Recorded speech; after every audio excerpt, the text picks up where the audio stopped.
नमस्कार जी। आज हम विद्युत चुंबकीय प्रेरण चैप्टर के न्यूमेरिकल लगाएंगे। उससे पहले हमें जरूरी नियम निर्देशों का भी ध्यान रखना होगा। जो शासन के निर्देश हैं उसके अनुरूप वर्तमान में जो कोरोना महामारी है उससे बचाव के लिए सबसे पहले मास्क अनिवार्य है और दूसरा सोशल डिस्टेंसिंग। तो सोशल डिस्टेंसिंग के लिए कृपया आपस में लगभग 2 मीटर की दूरी अवश्य रखें और सदैव मास्क पहनें। इसके बाद अब हम आपको स्पष्ट रूप से ध्वनि सुनाई दे, इसलिए हम मास्क को हटा लेते हैं और लगाते हैं न्यूमेरिकल। तो एनसीईआरटी की जो बुक है उसमें जो 6वां चैप्टर है, चैप्टर 6 विद्युत चुंबकीय प्रेरण, पहला न्यूमेरिकल है 6.1। क्वेश्चन नंबर 6.1 का ए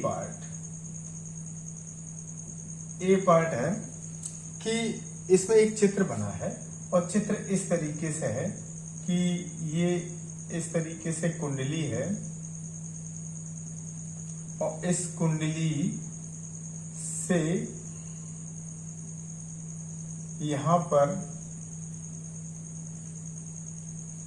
P, Q और इस बिंदु पर R, और ये कहा गया इसके एक्सिस पे यहां पे कहीं चुंबक रखी है जिसका एक S ध्रुव है, एक N ध्रुव है, और इस चुंबक को हम पास में लाते हैं तो प्रेरित धारा की दिशा का अनुमान लगाइएगा। तो देखो, जब ये इस टाइप से चित्र बना है तो इसको हम थोड़ा और स्पष्ट कर लें। चित्र इस तरीके से ये बना है।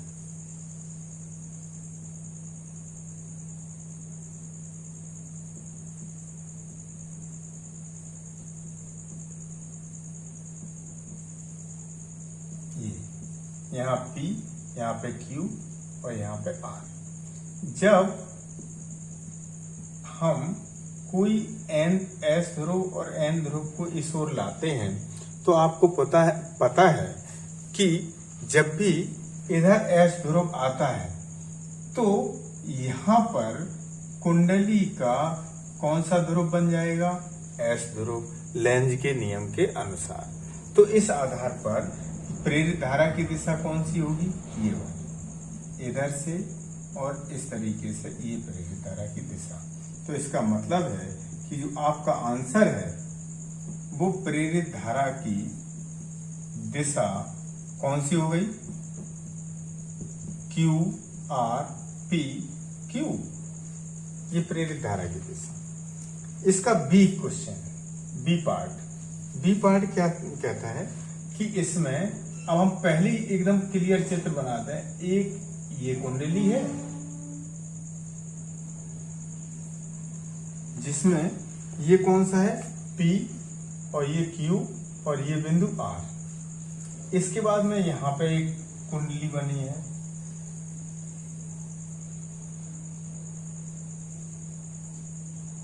और यहां पे कौन सा है?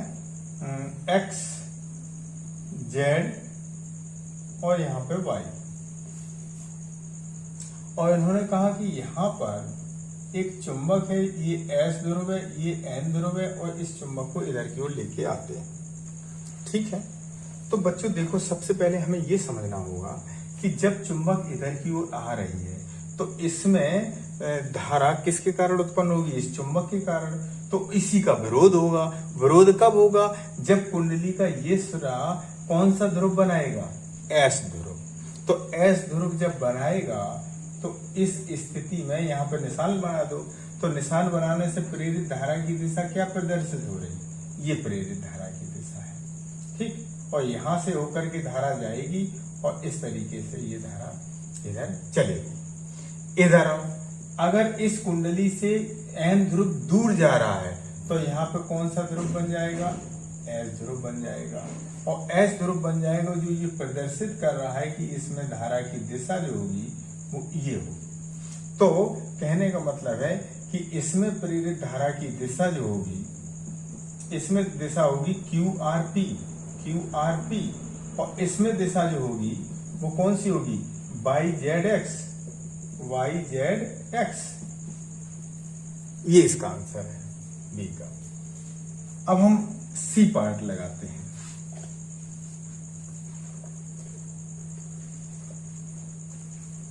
सी पार्ट इसका क्या है, सी पार्ट में है कि एक इस तरीके से ये कॉइल बनी है और इस कॉइल में यहां पे बैटरी लगी है और बैटरी के बाद यहां पे कोई रियोस्टेट मतलब धारा नियंत्रक लगा है और इसकी इस एक्सिस पे, यहां पे इस एक्सिस पे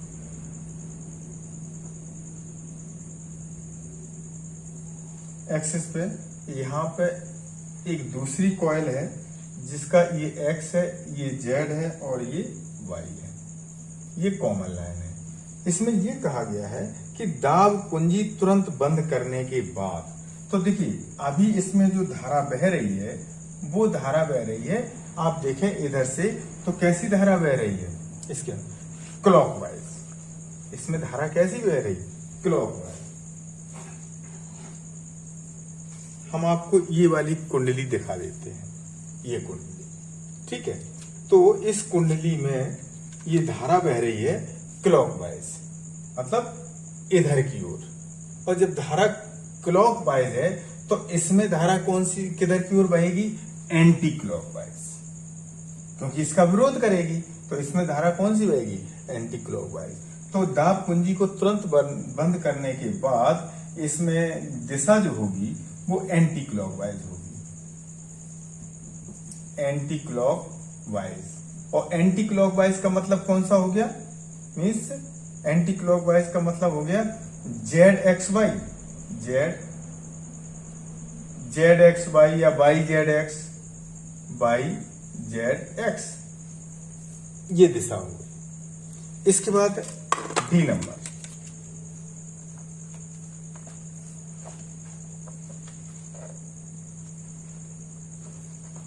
डी नंबर में क्या कहा गया कि अब की बार यहां पे ये कुंडली बनी है और इस कुंडली के बाद यहां पर क्या है कि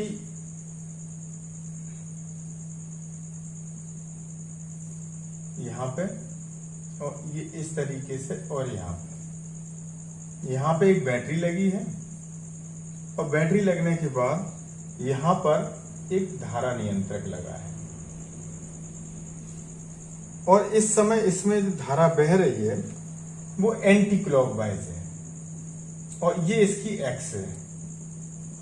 और यहां पे दूसरी एक कॉइल रखी है जिसका ये एक्स है, ये जेड है और ये वाई है।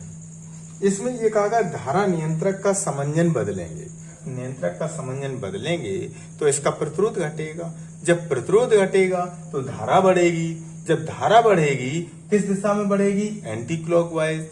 तो इसमें किधर की ओर धारा बहेगी, प्रेरित धारा लेंज के नियम के अनुसार क्लॉकवाइज। तो क्लॉकवाइज का मतलब ZYX, तो दिशा कौन सी होगी, ZYX, ये आपकी दिशा। इसके बाद ई नंबर,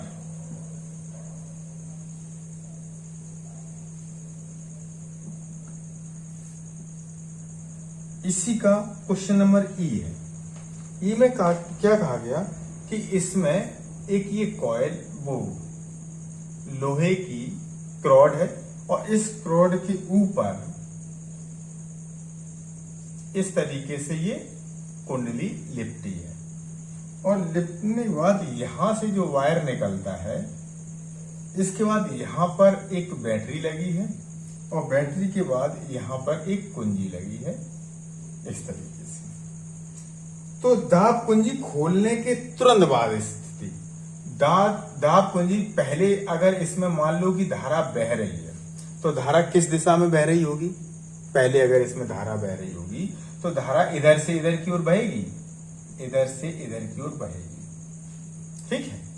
अच्छा, जब इधर से इधर की ओर बहेगी तो अब उस स्थिति में यहां पर इसके समीप रखी दूसरी कुंडली में धारा की दिशा क्या होगी? दूसरी कुंडली में R, Y और X। तो दूसरी कुंडली में ये, तो यहां पे दूसरी कुंडली में धारा की दिशा क्या होगी कि जब इसमें कुंडली में धारा इस तरीके से है तो इसमें इधर की ओर होगी। स्वाभाविक सी बात है, लेंज का नियम लागू होगा, धारा की दिशा इधर की ओर होगी। लेकिन अगर यहां कुंजी खोल दी जाती है, जब कुंजी खोल दी जाएगी तो यहां पे तो धारा तुरंत बंद हो जाएगी, और धारा तुरंत बंद होने की स्थिति में अभी वाई आर एक्स है, अब कौन सी हो जाएगी? X or Y. तो यहां पे दिशा कौन सी हो जाएगी? X or Y. F number में ये कहा है कि एक ये जो है लूप है और इस लूप में ये धारा बह रही है, इस लूप में ये धारा बह रही है और धारा में एक अचर दर पर कमी हो रही है। तो जब भी इस लूप में धारा बहेगी तो इस लूप के कारण जो लूप जो बना है, जैसे मान लो कि हमने इस तरीके से एक लूप ले लिया, ये लूप बना है ऐसा है, और ये जो है धारा की दिशा को जो मेरा पेन है वो धारा की दिशा को प्रदर्शित कर रहा है, ठीक। और ये लूप बना है तो चुंबकीय क्षेत्र की दिशा जो होगी इसके कारण राइट हैंड थंब रूल के अनुसार किधर की ओर होगी? ये वाली चुंबकीय क्षेत्र की दिशा इसके समांतर होगी, इस लूप के समांतर होगी, और धारा किधर की ओर है? ऊपर की ओर। इस स्थिति में कोई चुंबकीय क्षेत्र, कोई फ्लक्स में परिवर्तन नहीं होगा, इसलिए इसमें कोई धारा प्रेरित नहीं होगी। तो इसमें प्रेरित धारा जो होगी वो शून्य होगी, शून्य।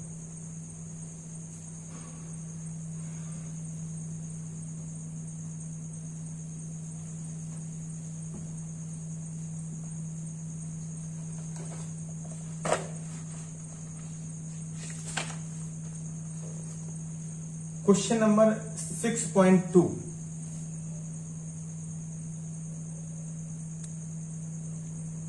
क्वेश्चन नंबर 6.2 में यह कहा गया है कि इसमें एक चित्र बना है और चित्र ऐसा बना है कुछ इस टाइप से। इन्होंने कहा है कि कुछ इस टाइप से चित्र बना है, ये चित्र बना है जहां पर ये ए बिंदु दिया है, यहां पर बी दिया है, यहां पर सी दिया है और यहां पे डी दिया है। और इन्होंने कहा है कि इस चित्र को जब इस तरीके से ऐसा फैलाओ, कैसा कि ये जो है एक वृत्त बन जाए, इसको ऐसा फैलाओ कि ये एक वृत्त बन जाए, ठीक, वृत्ताकार लूप में बदला। जबकि इसमें चुंबकीय क्षेत्र, जब इस प्रकार की रेखा हो तो ये क्या प्रदर्शित कर रहा है कि इसमें चुंबकीय क्षेत्र कागज के तल के लंबवत नीचे की ओर है, इस बोर्ड में अंदर की ओर चुंबकीय क्षेत्र है। तो देखो ये चित्र ए चित्र है और इसमें हमें ए में क्या बताना है कि जब लूप में बदल रहा है तो प्रेरित धारा की दिशा बताओ। जब ये इस आकार से जब वृत्ताकार लूप में आएगा तो क्षेत्रफल बढ़ेगा, और जब क्षेत्रफल बढ़ेगा तो फ्लक्स परिवर्तन होगा, फ्लक्स परिवर्तन में वृद्धि होगी, ठीक, फ्लक्स परिवर्तन बढ़ेगा, और जब फ्लक्स परिवर्तन बढ़ेगा तो धारा उत्पन्न होगी। लेकिन उस धारा के कारण जो उत्पन्न चुंबकीय क्षेत्र होगा उसकी दिशा इसके अंदर वाले चुंबकीय क्षेत्र की दिशा के विपरीत होगा, मतलब बाहर की ओर होगा। क्यों होगा? क्योंकि फ्लक्स में वृद्धि, फ्लक्स परिवर्तन में वृद्धि हो रही है, और जब वृद्धि हो रही है तो प्रेरित धारा की दिशा उसके विपरीत होगी। ऐसी स्थिति में यहाँ पे हम क्या करें? प्रेरित धारा की दिशा प्रेरित विद्युत धारा की दिशा ज्ञात कीजिए। तो दिशा हो जाएगी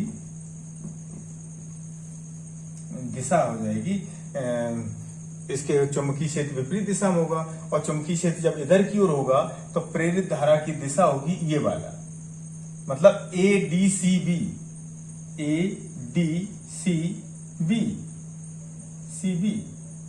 ये दिशा होगी। इसी का सेकंड पार्ट है। सेकंड पार्ट में देखो क्या कहा गया कि इस तरीके से एक बना है ये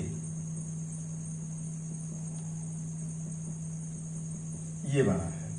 यहां पे ये है A डैश नहीं, यहां पे है A D C और B। वृत्ताकार लूप है और वृत्ताकार लूप को इस रूप में परिवर्तित किया जाता है। ठीक, जब वृत्ताकार लूप को इस रूप में परिवर्तित किया जाएगा और इसमें जो चुंबकीय क्षेत्र की दिशा है जो इस तरीके से डॉट लगा है, इसका मतलब है कि चुंबकीय क्षेत्र की दिशा किधर की ओर है। जब इस तरीके से डॉट लगा हो तो चुंबकीय क्षेत्र की दिशा कागज के तल के लंबवत ऊपर की ओर, मतलब बोर्ड में बाहर की ओर। तो चुंबकीय क्षेत्र की मुख्य चुंबकीय क्षेत्र की दिशा बाहर की ओर हो गई। अब इस वृत्त से जब इस आकार में आएगा तो क्षेत्रफल में कमी होगी। क्षेत्रफल में कमी होगी तो फ्लक्स परिवर्तन में कमी होगी। जब फ्लक्स परिवर्तन में कमी होगी तो प्रेरित धारा जो उत्पन्न होगी उसके कारण जो चुंबकीय क्षेत्र की दिशा होगी ये मूल चुंबकीय क्षेत्र की दिशा के ही समांतर होगी। जब दोनों की दिशा एक होगी, जब बाहर की ओर होगी, तो प्रेरित धारा की जो दिशा होगी वो A D dash D dash C dash B dash. यहां पे दिशा लिख दो, दिशा A dash D dash C dash B dash, ये दिशा होगी। क्वेश्चन नंबर 6.3 में है कि एक लंबी प्रणालिका के इकाई सेंटीमीटर लंबाई में 15 फेरे हैं तो N1 अपॉन L बराबर 15 फेरे प्रति सेंटीमीटर। तो इसके मीटर बना लो, तो 15 फेरे बटे 1 सेंटीमीटर में कितने मीटर हो, 10⁻2 मीटर। तो हम इसको लिख सकते 15 गुणा 2 ऊपर पहुंचाए दो 10⁻2 फेरे प्रति मीटर। N1 हमने क्यों किया, क्योंकि मैंने पहली सवाल पढ़ लिया था इसलिए। फिर इसमें लिखा है कि उसके अंदर 2 सेंटीमीटर स्क्वायर का एक छोटा सा लूप है, तो इसका मतलब 2 लूप हो गए, एक ये N1 वाला और दूसरा N2 वाला, जिसका क्षेत्रफल कितना है, क्षेत्रफल है 2 सेंटीमीटर, और 2 सेंटीमीटर का मतलब हो गया A2 बराबर 2 गुणा 10⁻4 मीटर स्क्वायर, इतना क्षेत्रफल है। अब कहा गया कि यदि प्रणालिका में बहने वाली धारा का मान डेल्टा t समय में 0.1 सेकंड दिया है, 0.1 सेकंड समय दिया है, में डेल्टा I बराबर है 4-2 बराबर 2 एम्पियर, तो धारा परिवर्तन में उत्पन्न प्रेरित विद्युत वाहक बल का मान पता करो। विद्युत वाहक बल प्रेरित किस में होगा, दूसरी कुंडली में, तो इसलिए हमने E2 लिख दिया। अब एक आपने पढ़ा है कि 2 कोएक्सियल सोलेनाइड हैं जो समाक्ष परिनालिका, 2 समाक्ष परिनालिका, एक निगमन हमने किया है परिनालिका के लिए। आपने एक सूत्र पढ़ा है M बराबर mu naught N1 upon L N2 और N2 A2 शायद ऐसा कुछ है जो हमने इसको कहीं पे लिखा था।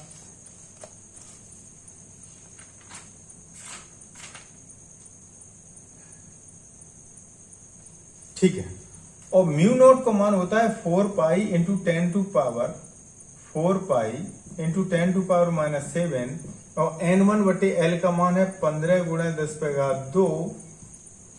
इसमें कहा है कि 2 सेंटीमीटर व्यास की एक कुंडली, 2 सेंटीमीटर व्यास का एक छोटा सा लूप, सॉरी यहाँ पे N2 दिया है, N2 बराबर 1, तो N2 की जगह पे हम रखते हैं 1, तो ये 2 गुणे 10 पावर 4, ठीक है। अब इसको हम सॉल्व कर लें तो 15 दूनी 30 और 30 चौको 120, पाई को मान 3.14 गुणे ऋण 4 और ऋण 7, ऋण के 11, ऋण के 11 में ऋण धन के 2, तो ऋण की कितनी बची 9।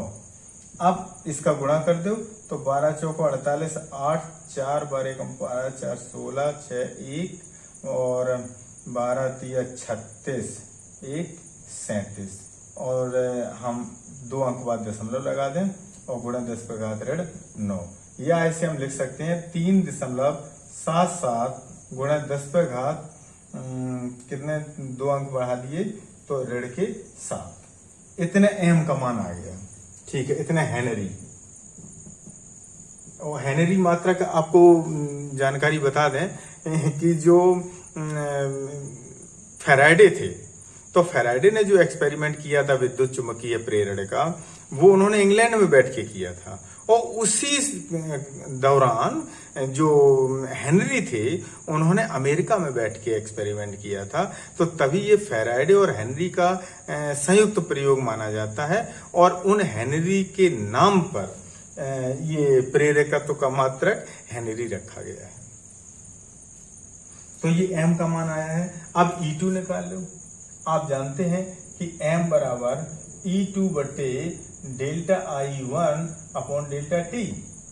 तो E2 बराबर कितना होगा m delta I1 upon delta T, और m को माने 3.77 गुणा 10 पे घात ऋण 7 और इंटू डेल्टा I1 का मान है 2 अपॉन डेल्टा T का मान है 0.1, तो 2 7 14 की 4 2 7 और यहाँ पे 0.1 है, तो यहाँ पे कितना हो गया 2 अंक बाद दशमलव लगा देंगे और गुणा 10 पे घात ऋण 7 या 7.5 गुणा 10 पे घात ऋण 6 विद्युत भागवल इतने वोल्ट आ गया। ये आ गया आपका 7.5 गुणा 10 पे घात ऋण 6। क्वेश्चन नंबर 6.4 में एक आयताकार लूप है जिसकी भुजाएं 8 सेंटीमीटर और 2 सेंटीमीटर। तो L बराबर 8 सेंटीमीटर और B बराबर 2 सेंटीमीटर। मीटर बना लेते हैं, तो 8 गुणा 10 पे घात ऋण 2 मीटर और ये हो गया 2 गुणा 10 पे घात ऋण 2 मीटर। लंबाई चौड़ाई पता है। एक स्थान पर थोड़ा कटा हुआ है। यह लूप अपने तल के अवलंबवत 0.3 टेस्ला के एक समान चुंबकीय क्षेत्र B बराबर 0.3 टेस्ला के एक समान चुंबकीय क्षेत्र से बाहर की ओर निकल रहा है।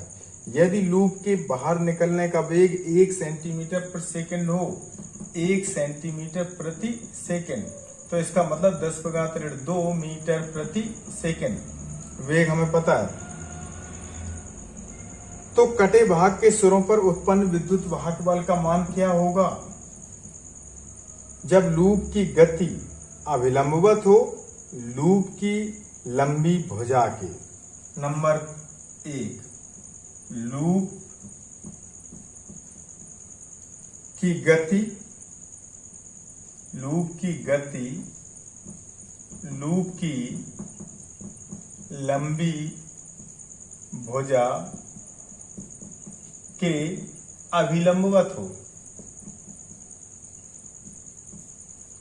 कितना अच्छा कहा गया है कि एक आयताकार लूप है। हमने मान लिया कि ये कोई आयताकार लूप है और एक जगह से ये कटा है, यहाँ पे कट गया और आयताकार लूप है। ठीक, लूप अपने तल के लंबवत अभिलंबवत एक समान चुंबकीय क्षेत्र से बाहर की ओर निकल रहा है। लूप अपने तल के अभिलंबवत बाहर निकल रहा है। ठीक, कटे सिरों पे जब लूप की गति अभिलंबवत हो लूप की लंबी भुजा के। लंबी भुजा तो ये है और इस लंबी भुजा के अभिलंबवत है। ठीक, इस लूप की इसकी भुजा के अभिलंबवत है।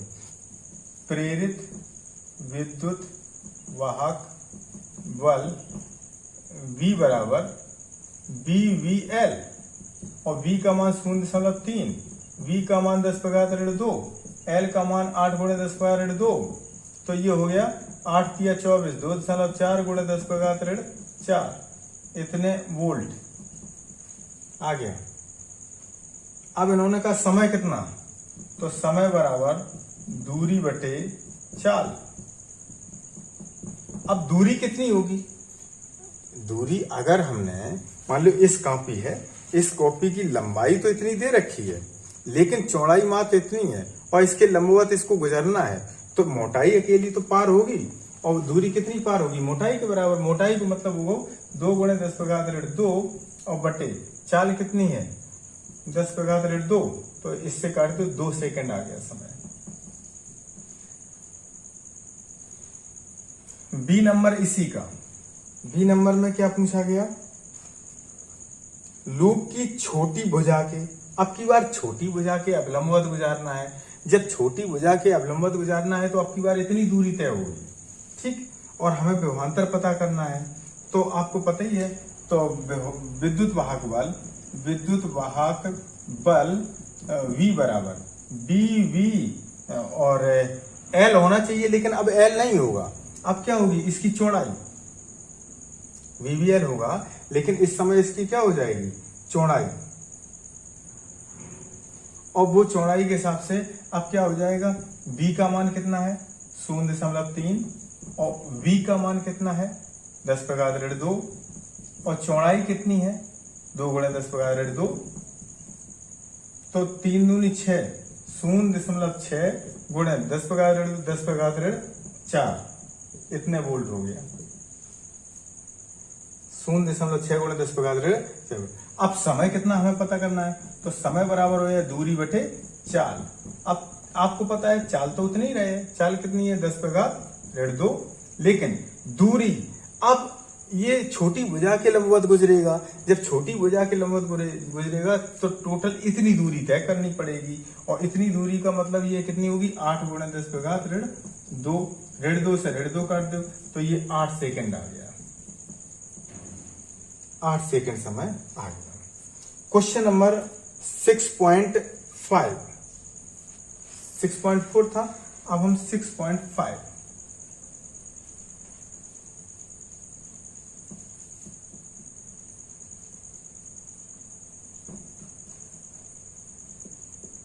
सिक्स 6.5 में ये कहा है कि 1 मीटर लंबी धातु की एक छड़, L बराबर 1 मीटर लंबी धातु की एक छड़, उसके एक सिरे से जाने वाले अविलंबवत अक्ष के प्रतः 400 रेडियन प्रति सेकंड की कोणीय आवृत्ति ओमेगा 400 रेडियन प्रति सेकंड, ध्यान रखना कोणीय आवृत्ति है, नहीं तो यहाँ पे ये ओमेगा होगा, नहीं तो आप F लिख लें आवृत्ति के लिए, वो नहीं होगा। छड़ का दूसरा सिरा धात्विक वलय से संपर्कित है, अक्ष के अनुदिश सभी जगह 0.5 टेस्ला का एक समान चुंबकीय क्षेत्र, 0.5 टेस्ला का एक समान चुंबकीय क्षेत्र उपस्थित है। वलय तथा अक्ष के बीच उत्पन्न विद्युत वाहक बल E बराबर पता करो, तो एक आपने सूत्र लिखा है E बराबर 1/2 ओमेगा BL स्क्वायर,